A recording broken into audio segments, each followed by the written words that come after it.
সবার পয়লা বৈশাখ পান্তা ইলিশ দিয়ে কাটলেও আমার পয়লা বৈশাখ কিন্তু একটু ভিন্নভাবেই কাটছে। আমি কাটিয়েছি চিতই পিঠা আর হলো মুরগির মাংস দিয়ে। শুধুমাত্র আমিই মনে হয় সেই ব্যক্তি যে কিনা পয়লা বৈশাখের দিন পান্তা না খেয়ে শুধুমাত্র চিতই পিঠাই খেলাম। সবাই এই দিনে ঘুরতে গেলেও কিন্তু আমি শুধুমাত্র বাড়িতেই পয়লা বৈশাখটা সবার সাথে উদযাপন করলাম। হ্যালো এভরিওয়ান, আসসালামু আলাইকুম। আশা করি সবাই আল্লাহর রহমতে অনেক ভালো আছেন, আমি অনেক ভালো আছি। সবাইকে নববর্ষের অনেক অনেক শুভেচ্ছা। অলরেডি কিন্তু একদিন পার হয়ে গেল আর আমার ভিডিওটা একটু এডিট করতে সময় লেগেছে, এজন্য কিন্তু পোস্ট করা হয়নি। এটাই হলো আমার পয়লা বৈশাখের লুক। আর আমি সকালের দিকে একটা সুন্দর দেখে শাড়ি পরে নিলাম, সাথে তো লাল টুকটুকে একটা লাল হিজাবও পরে নিলাম। অলরেডি সকালের খাবারটা শেষ করেই কিন্তু আমি রেডি হয়ে পড়ছিলাম, আর আমি রেডি হয়েছিলাম, সাথে আমার ভাতিজাও রেডি হয়েছিল, আমার ভাবিও রেডি হয়েছিল। এবছর কিন্তু পয়লা বৈশাখ আমি বাহিরে পালন করি নাই, কেননা আমি বাহিরে একদমই ঘুরতে যাইনি। আমি চাইছিলাম যে বাড়ির সবার সাথে আমি পয়লা বৈশাখটা উদযাপন করব, সবাইকে একটু সময় দেব। আমি একটা জিনিস খেয়াল করে দেখলাম যে বন্ধু বান্ধব তাদেরকে সময় না দিয়ে যদি ফ্যামিলির সাথে একটা সময় কাটানো যায় তাহলে হয়তো অনেকটাই ভালো থাকা যায়। কেননা আপনার ভালো সময়গুলো যখন অন্যদের সাথে দিবেন, একটা সময় দেখা যাবে সেই মানুষগুলাই কিন্তু আপনাকে কলিজায় আঘাত করবে, আর তখন কিন্তু আপনি অনেক মিস করবেন আপনার ফ্যামিলির সাথে কাটানো সময়গুলো। ঠিক তখনই কিন্তু আপনার মনে পড়বে যে ওই সময়টা যদি আমি অন্য মানুষকে না দিয়ে আমার ফ্যামিলিকে দিতাম তাহলে হয়তো অনেকটাই ভালো হতো।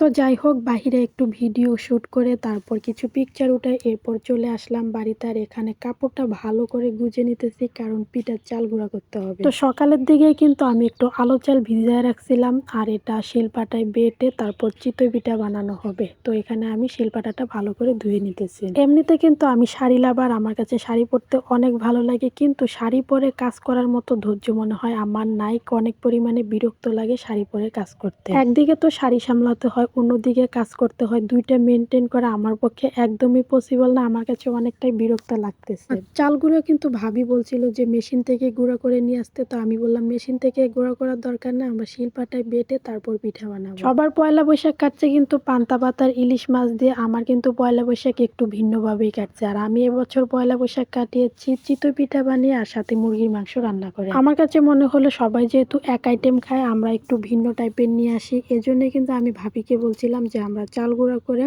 চিতই পিঠা বানাবো আর মুরগির মাংস রান্না করব। আর ইলিশ মাছ তো আমার দ্বারা একদমই চলে না। কিছুদিন আগে আমি চট্টগ্রাম থেকে ইলিশ মাছ খাইয়ে আসার পরে আমি অনেক টাকা নষ্ট করছি আমার স্কিন ঠিক করতে করতে, কারণ ইলিশ মাছ আমার জন্য এতটা বিষাক্ত, আমি খাওয়া মাত্রই কিন্তু আমার স্কিনে এটা ইফেক্ট করে, আর আমার অ্যালার্জিটা আমার সর্বপ্রথম মুখে ভাসে। তো আমাদের সব কাজ শেষ করে এখানে আবার চলে আসলাম মুরগির মাংস রান্না করার জন্য।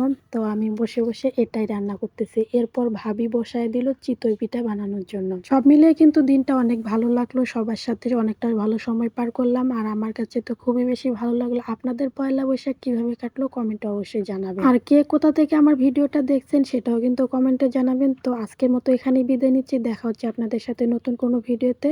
সবাই ভালো থাকবেন, সুস্থ থাকবেন, আল্লাহ হাফেজ।